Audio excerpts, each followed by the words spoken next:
大家好，我是涛妈。白萝卜被誉为冬季小人参，甘甜中带着辛辣，是一蔬一果的一种食材。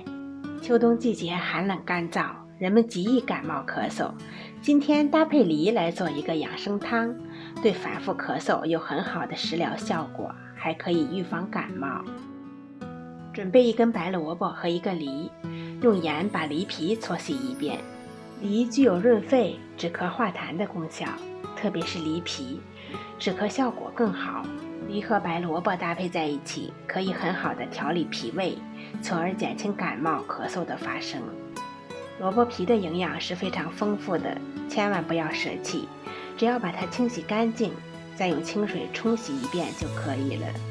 接着把萝卜一分为二，用一半就够了，对半切开，再切成薄片儿。秋冬季节天气干燥，喉咙常感到不适，萝卜可以缓解体内的燥气，具有除燥生津、化痰止咳的食疗效果。接着把梨切成两半，再切成薄片，梨核不用去掉，熬汤的效果更好。梨核和梨皮含有的芳香物质最多。再来准备一块生姜，切片儿。萝卜、梨、生姜一同下锅，加适量的清水，再加入几颗红枣、冰糖和2块红糖。大火煮开后，把浮沫稍微撇一下，盖上盖子，转小火炖20分钟。时间到，萝卜软烂，关火盛到碗中。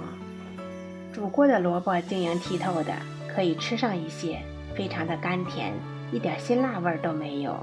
这个汤水是咳嗽病人很好的辅助食疗食品，对反复咳嗽有很好的食疗效果，每天喝上一些还可以预防感冒。